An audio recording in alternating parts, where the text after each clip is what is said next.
Thanks to the introduction of Sortie Level 2, aka the Basement, the long-lost imminent skill chain Magic Burst strategy has seen a resurgence in recent weeks. However, there are a few key mechanics involved in this strategy, knowledge of which has atrophied over the years of repeated savage blading. So this video serves as a refresher to the mages involved in this party setup. So I'm talking to the Geomancers, the Scholars, and the Black Mages out there. As a bonus, these tips can be directly applied to the Odyssey boss Ongo, with the exception of having multiple Scholars and the benefits of Red Mage subjobs such as Fast Cast and Haste. But the fact that most groups regard Ongo as the most difficult Odyssey boss indicates a potential knowledge gap, which this video aims to address. Up first, we need a quick conceptual overview of the Nuke Wall. Many years ago, some clever players discovered a way to circumvent one of the most difficult fights in the game at the time, Divine Might. SE's intent was for players to form an alliance of balanced parties, pay attention to hate mechanics, and utilize battle arena geography to slowly chip away at the party of 5 powerful archangels. Until players discovered you could simply bring a full alliance of black mages, call out a time on the game clock, and simultaneously nuke the archangels to death in nearly an instant. As a result, SE implemented the consecutive elemental damage penalty, aka the Nuke Wall. This mechanic applies to all notorious monsters and works as such. Anytime a nuke lands on an NM, it opens a 5-second window within which a second nuke will be damage reduced by 30%. Any additional nukes within this window will suffer a 60% damage reduction. Once 5 seconds has elapsed since the first nuke, the window instantly resets and the cycle repeats. To visualize this concept, let's look at a timeline. Nuke number 1 hits at 0 seconds, suffers no damage penalty, and opens a 5-second nuke wall window. Nuke number 2 hits 2 seconds after the first nuke and suffers a 30% penalty.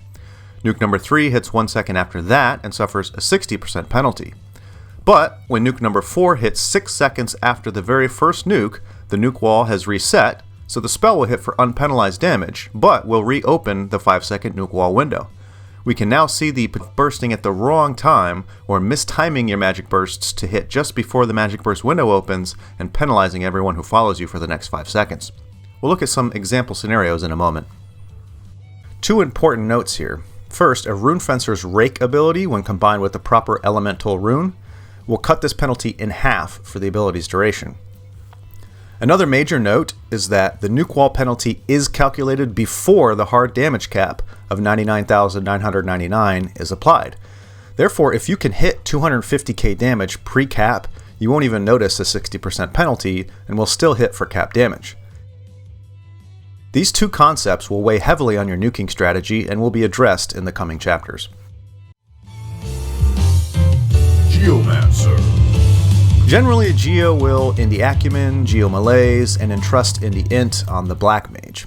As someone who doesn't play Geomancer, my advice in this video will revolve around the nuking component of the job, particularly how it relates to the Nuke Wall penalty and how you can best assist your group in damage output. You'll need to make an honest assessment of your nuking ability and classify yourself into one of 2 categories, a heavy hitter or a lightweight. A heavy hitter can hit cap damage on tier 5 magic bursts and doesn't get resisted very often. This requires excellent gear and a fair bit of job mastery. A lightweight, on the other hand, would be any mage who does less than about 60k damage in their unpenalized T5 magic bursts, or who experiences frequent nuke resists resulting in low damage. A lightweight will best benefit the party by delaying their magic burst to be at least 3rd in line behind the Black Mage and the Scholar. This is because their unpenalized damage, if it were to hit first, is too low to make up for the Nuke Wall penalty they impose on the heavy hitters who would hit after them. But if they time their cast to be 3rd in line, they're not compounding the Nuke Wall penalty at all, which is already capped at 60% at that point. All damage here is bonus damage. The fact that the Nuke Wall damage reduction is calculated before the damage cap is applied comes into play here. So let's take a look at 2 scenarios. First, we have the Helpful Gimp, the Geo who's tired of casting bubbles and standing around, so he wants to contribute to the magic burst damage. His nuking gear isn't the best, but he's able to perfectly time his Stone 3 to hit as soon as the magic burst window opens, landing for just over 8,600 damage. Black Mage and Scholar nukes quickly follow, combining to deal about 150k total damage to the mob. We see the Nuke Wall penalties as they occur, as well as the 5% bonus to earth damage applied by Stonejaw. More on this concept in the Black Mage chapter.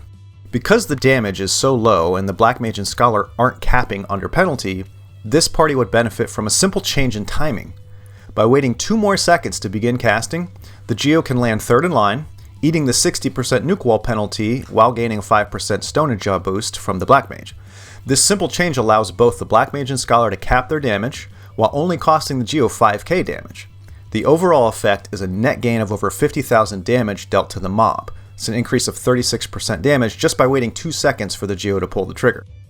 While this may be an extreme example, it does highlight the importance of understanding the Nuke Wall penalty, and it demonstrates how well-intentioned players can ultimately hurt the damage output of the party just by not knowing the game mechanics. An alternative scenario is that of the Dream Team. In this scenario, all mages are doing 6-figure damage before penalties and caps are applied. There's no need to hold back here.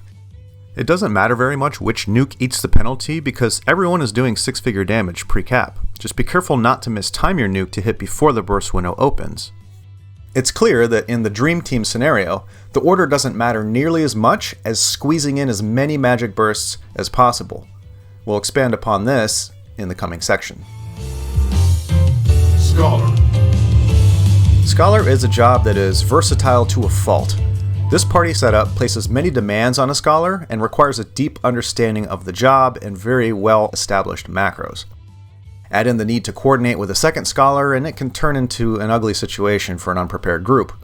This video is too narrow in scope to turn an amateur Scholar into a pro, but I can offer a few valuable tips to elevate your play. The first may sound obvious, but is the most important.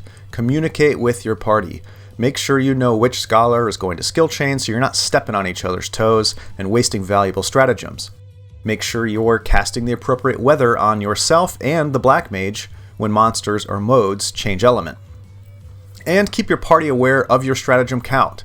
This simple macro is worth a spot on your macro palette, because you can easily inform your party when your gems are getting low. This will display how many stratagems you have on cooldown, and the time remaining to the next one gets refreshed. Triple bursting.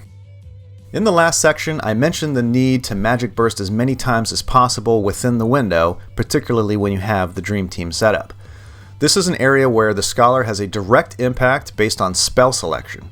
Have you ever noticed that some weapon skills, especially those used by trusts, have really long animations and seem to allow for a greater follow-up skill chain or magic burst window? Well, it's not an illusion. Those who use the Skill Chains add-on have undoubtedly experienced this with Celtius. Here I use Rodra's Storm, which requires a 2.5 second delay and then gives a 7-second window for follow-up, totaling 9.5 seconds. However, when Celtius uses Revelation, it has a 6-second delay before a follow-up weapon skill can be used, and it has a 6-second window to close, totaling 12 seconds. For a melee DD, this means having the patience to sit there for 6 seconds, waiting to hit your weapon skill macro. But for a mage, this translates to 2.5 extra seconds of magic burst window within which you can nuke. Elemental magic and helix spells have a similar dynamic when combined with imminence. Let's look at some examples. Opening with fire provides a 3-second delay, followed by a 7-second window. Closing with stone has a 3-second follow-up delay, and a 6-second window, which allows us 9 seconds to magic bursts.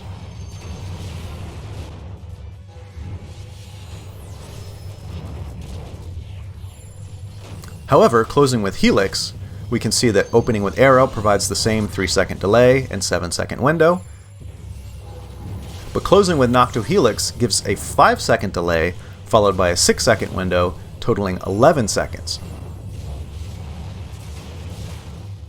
As you can see, closing with Helix buys your mages 1 extra second of magic burst window. It may not sound like much, but it's literally the amount of time you need to squeeze in a 3rd magic burst, as displayed here.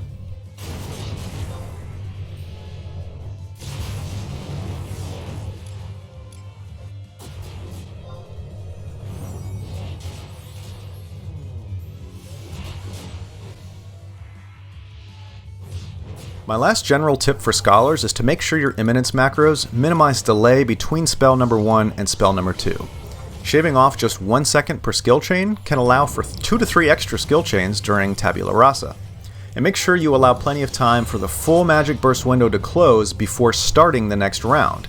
It's easy to get lost in the tabula rasa sauce and start spamming skill chains over and over again, but there's no point to closing with a Helix spell if you're just going to start the next skill chain before your mages have a chance to triple burst. Black Mage. Oh, the Black Mage, the brightly burning candle sure to fade back into obscurity before long, but for now let's bask in our days of glory while they last. There are two major non-gear related tips I can provide to the Black Mages out there. First is to practice your spell timing to maximize the magic burst window. This will depend on your fast cast gear, and it's extremely helpful to have a consistent scholar here. Use audio or visual cues in the game to know when to hit your macro so that your spell lands right after the magic burst window opens. This will allow you to hit those triple bursts as long as your scholar is closing skill chains with Helix. If you're playing with a scholar who doesn't use macros with built-in delay, it can be difficult or even impossible to find the rhythm. Just try your best and err on the side of being slightly late rather than slightly early and preempting the MB window entirely. My second major tip is to understand how the Jaw spell bonus works. Ever wonder what this cryptic description means? Successive use enhances spell potency? Well, think of it like a dancer applying box step, but for elemental magic. Each time you cast a Jaw spell of the same element, a bonus of 5% is applied to any successive spell of that same element, up to 25% max, or 5 stacks. The stacks wear off after 60 seconds before gear bonuses, but your Empyrean legs add up to 50 seconds to this duration with the +3 version for a total of 110 seconds. Looking at our timeline, we can see that less than a minute into the fight, we can secure that 25% max damage bonus to all earth magic by using Stoneja every 10 seconds. It's important to note that the duration begins counting down as soon as the first Jaw spell lands on the mob and will completely fall off after 110 seconds, assuming you're using Empyrean +3 legs. Additional stacks do not refresh this window, thus, if you can max out to the 5 stacks by the 50-second mark, you'll only have 10 seconds of max damage boost without these Empyrean.